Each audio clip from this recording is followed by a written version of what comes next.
Is Auburn recruiting starting to make a turnaround as they add a big offensive tackle today? In the world full of podcasts, he's the undisputed heavyweight champion of hot takes, an Auburn sports homer, master of the boog, and message board legend.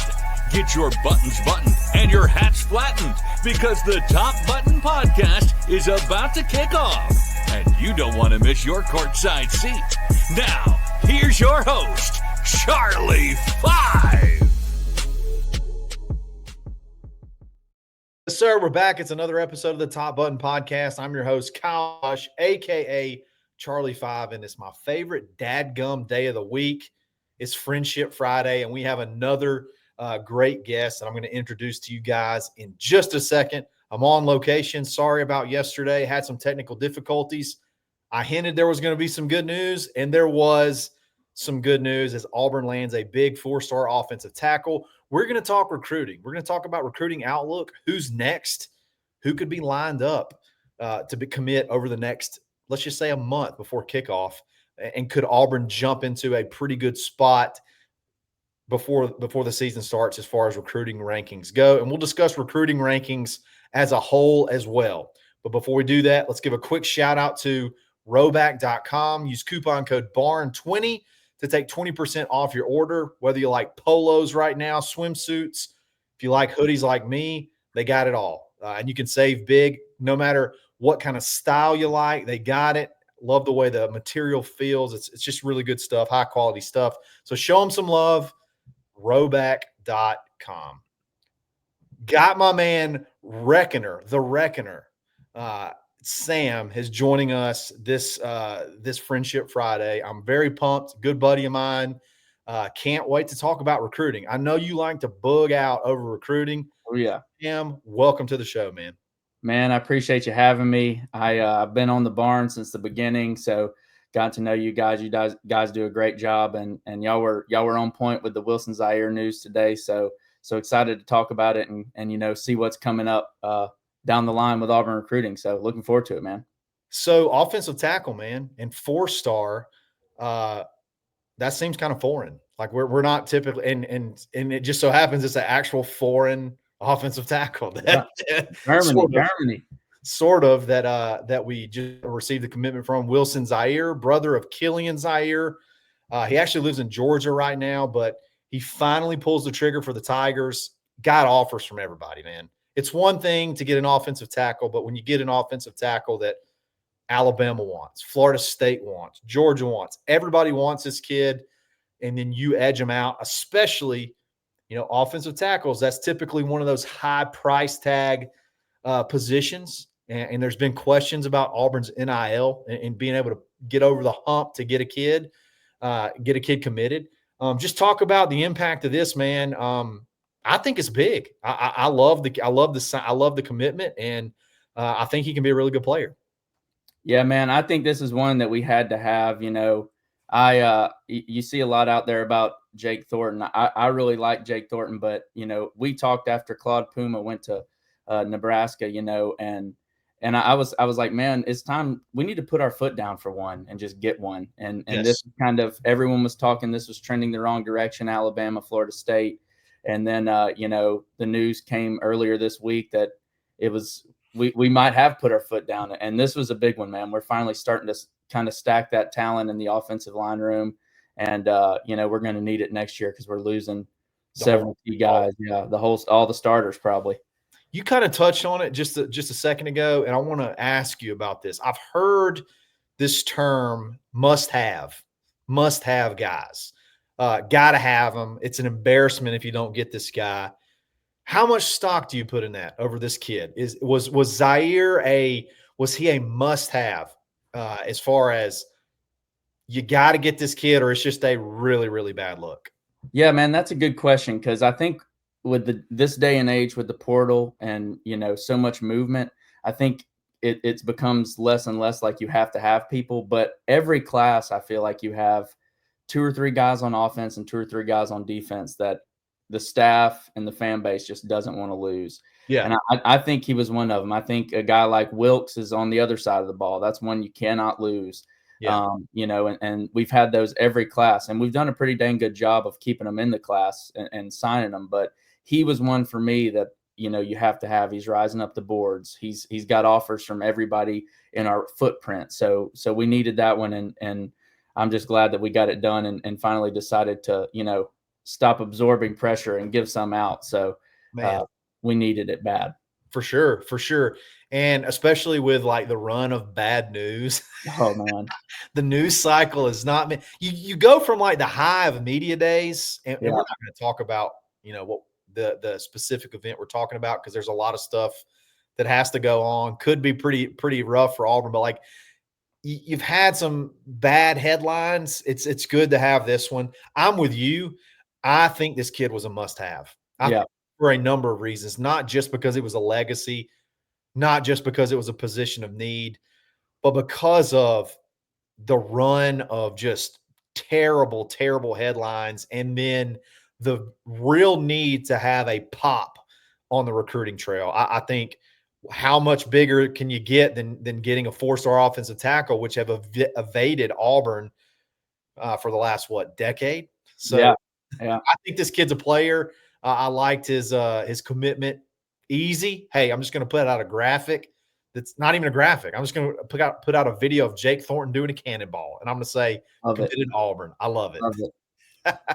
So great stuff. I don't think Auburn's done here in the very near future. I think there's a lot of guys sort of right there on the edge, and we're going to talk about those in just a second. We'll be back right after this.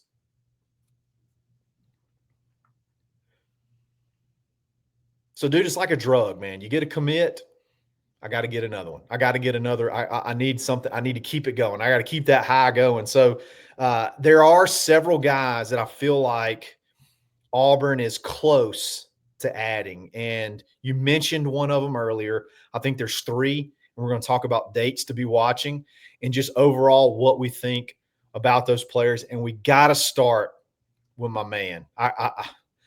This may be my favorite player in the class. Jaquez Wilkes. He is the do-it-all guy. He can play offense. He can play defense. Probably going to play middle linebacker at Auburn, which is crazy because of his measurables. He's like 6'4", 230 pounds, and can run. Plays running back in high school. This is one of those, and you touched on it. This was another one of those that is I mean, can't miss. You got to get him. You got to get him with it, especially with not just with everything that's going on. Wadley, Alabama is 45 minutes from Auburn, something like that. You just lost a kid from Tuskegee to Florida for now. I don't think that one's necessarily completely out of the picture yet. You got to get the local kids. Tell me how you feel. What does Jaquez Wilkes make you feel on the inside when you see that kid play and thinking about him being at Auburn?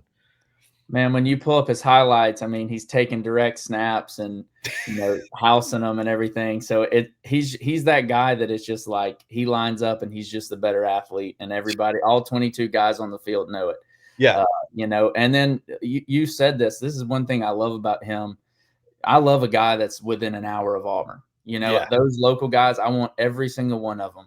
They play a little bit different for the logo and chances are they grew up liking Auburn and things like that. So you got to have those guys. And then, of course, he's just got the frame of an SEC player, man. And so got to have him. He's going to be a freak athlete. He's probably got some, portability where he can move around, middle linebacker.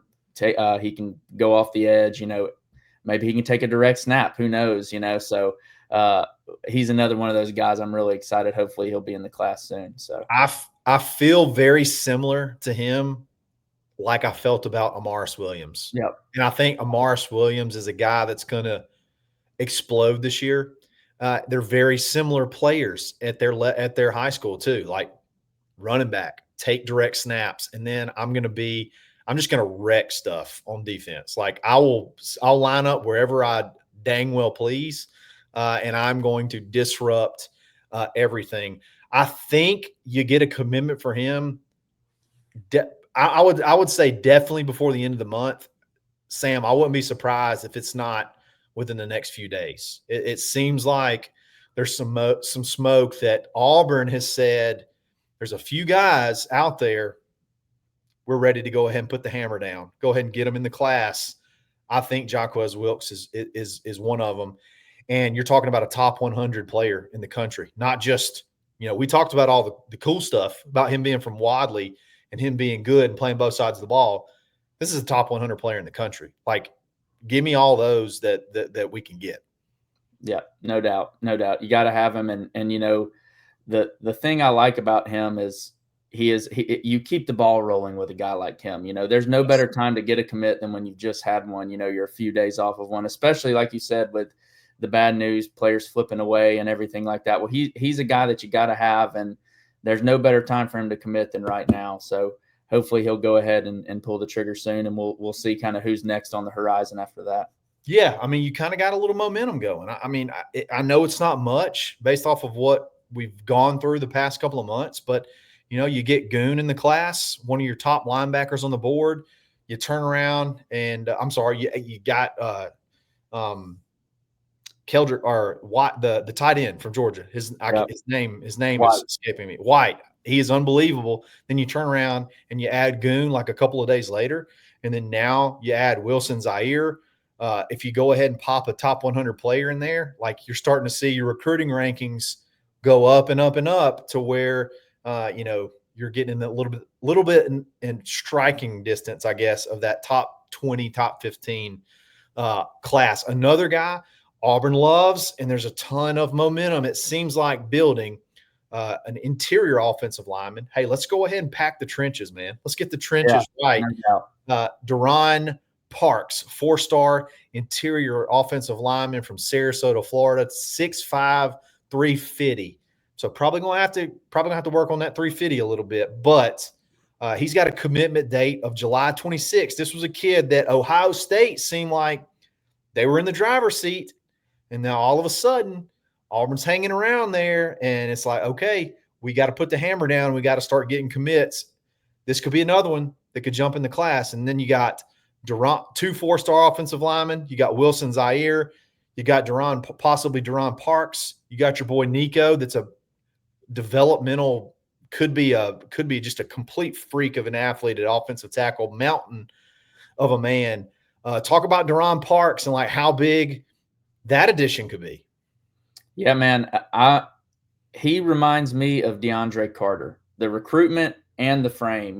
He's got that fluff, that baby fat he's going to have to work off, but yeah, you can't teach that kind of size. And then also, I remember Carter it was kind of us in Texas, and with this one, it's us in Ohio State. And, you just kind of feel like we're gaining some momentum. We're kind of pulling away. So, you can't win enough guys from Texas and Ohio State. They have a pretty good track record of development and, evals and stuff like that. So he slots in to me just like DeAndre Carter, and he doesn't have the urgency to get on the field. He can take some time to get his body right and get his mind right when he comes to school.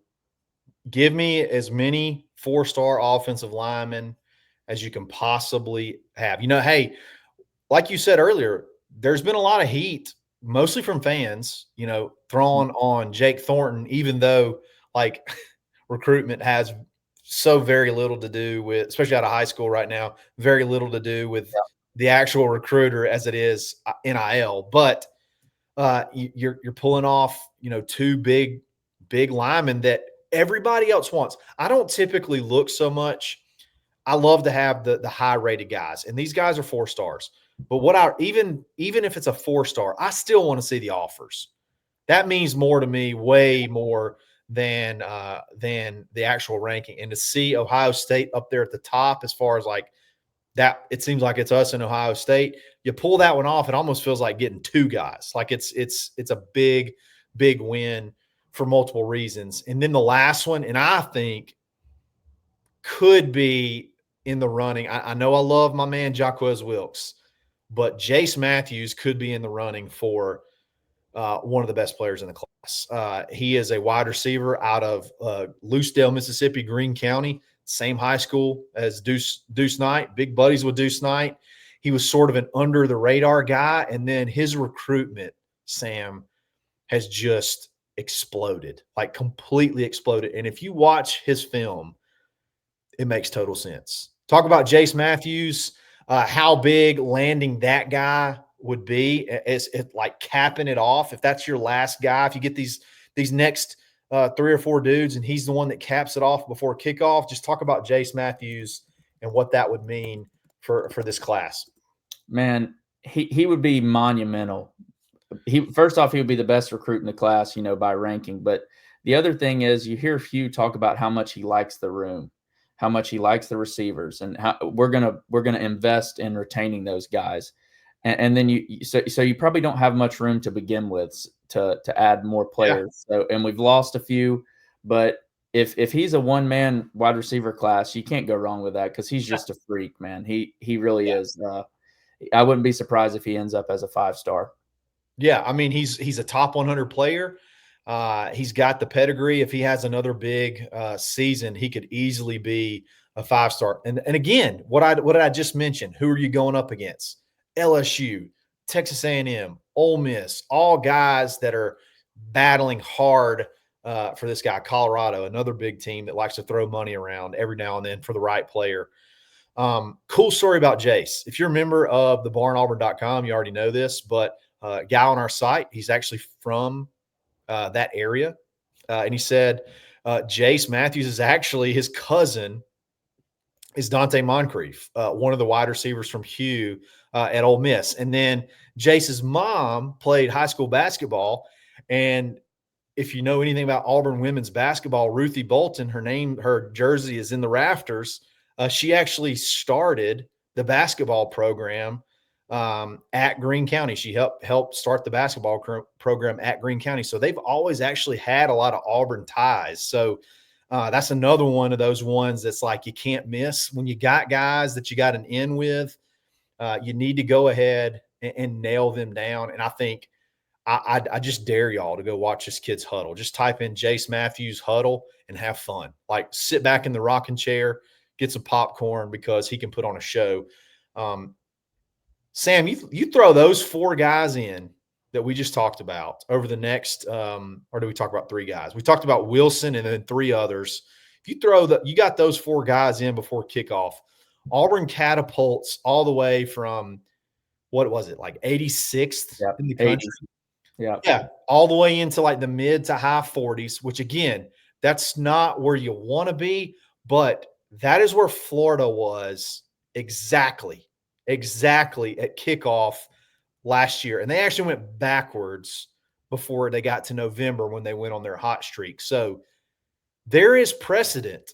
There is precedent for teams having meteoric rises in recruiting after successful seasons. And Auburn has a really good shot to be right in the spot to hit that crescendo with just a couple of early wins and some momentum on the field.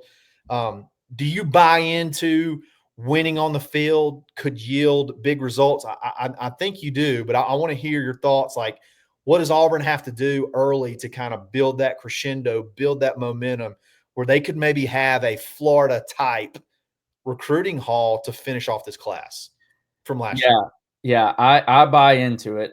You see a lot of people out there that dispute it and everything like that. First off, if you believe Auburn's going to take care of business, man, we have Hugh Freeze, and he prioritizes recruiting. Yes. And I think it's going to be a chip on his shoulder almost to, continue to build this recruiting class. I don't know how many people we're going to take, but I wouldn't be surprised if the average player ranking was really high, even if we take a smaller class and fit, don't fly up the rankings per se. And I don't know where we'll finish, but the other thing is, man, I tell people all the time, the one thing about having a great class right now is you got to play 12 games in the fall.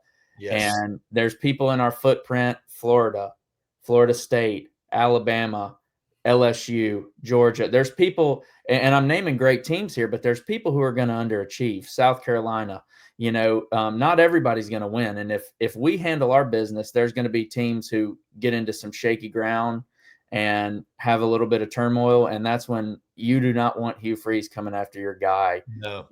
After you've lost a big game and we're on the rise. I'll tell you that right now. Hey, you get a little bit of a confident pissed off, motivated Hugh Freeze on the recruiting trail, and look out. Look out. Your commits or nobody's commits are safe. I'm with you. I think those first 5 games have the possibility of yielding one of the greatest recruiting weekends in the history of Auburn, that Georgia game at home at night. If Auburn can go, I think 3-2 with the right wins could still have some excitement. But if you're 4-1 or 5-0 going into that game, holy cow, man. You're talking about the stadium's going to be packed out. The recruiting section is going to be packed out. And then if you could somehow knock off Georgia, you're going to be well beyond, I think, where you need to be with recruiting. I got one more thing I want to talk to you about, and then we'll get out of here. But recruiting rankings as a whole, I think you mentioned it. You kind of touched on it earlier. I'm wondering if the actual finished ranking even really matters anymore. Does you kind of touched on it when you said average player ranking. I'm wondering if that's going to become vastly more important than, just signing 25 kids and being in the top 10 in the country. Like if you only sign 16, but your average player rating is like a high 4-star or a mid 4-star, with the way the portal works, with the way salary caps work, that to me seems like the most important metric to go by, not just overall ranking. Yeah, it's becoming like this thing where it's almost not even recruiting. It's almost like the whole enterprise of roster building. You want to retain your good rooms. You're going to need 6, 8, 10 guys in the portal to just plug right into your 2 deep, and what does that leave you with? Does that leave you with 15 spots, or do you lose 30 seniors and that leaves you with, 25 spots? So it's one of those things where it's always changing. And I don't necessarily think a small class, if you're getting SEC caliber players, and everybody we've talked about tonight, we're beating teams that are playoff SEC caliber. And so that's what you want to get into your program. And then, you have other ways to supplement it. And if you need to take some flyers, which we have right now, you take them. And then, you're going to be looking in the portal every offseason. So I don't know if anybody quite has the balance figured out yet and has the perfect, algorithm for how many portal guys, what percentage of high school. But the main thing is just keep making the roster better. And I think we're doing that. I think we have a really good chance to do that if we handle our business this fall. I'm with you, brother. I'm with you. I think, I think that could change year to year. I think there may be a year where, like you said, you got to go get 25 guys. And there may be a year that you only have to get 15 or 12. Like, who knows? It depends on how everything else goes. So I'm wondering if recruiting sites and whatnot are going to really start retooling the way they rank classes. And I think where it's probably going to go is I think there'll be some kind of formula that'll take current roster, star rating of your current roster, and then equate it to who you're losing and who you may adding. And it may be just instead of a 2026 recruiting class, maybe it's like a 2026 projected roster. I think that might be the better way, more accurate way to look at it moving forward. Sam, my man, I enjoyed it, brother. I've been anxious. I've been fired up to do this with you, and I think you knocked it out of the park. Man, I appreciate it. I was a little nervous coming in, but we handled our business, and I appreciate you having me on, man. We'll do it again sometime. Heck yeah, we definitely will. You got to handle business. You just get on, you talk ball, you handle business. Guys, let us know what you think in the comments. Are you fired up for recruiting? Are you just ready to play some ball? Screw recruiting. Let's go kick the football in the air and start tackling people. Let's get after it. I think there's a lot of people that are just please God, can we just start fall camp? Can we just start fall camp? I'm there, man. I'm there too, man. Guys, we'll be back again soon. We got a live show Sunday night. We're going to recap SEC Media Days, talk recruiting, and look forward to fall camp. It's another episode of the Top Button Podcast. Stay buttoned. Thanks for listening, and drive home safely.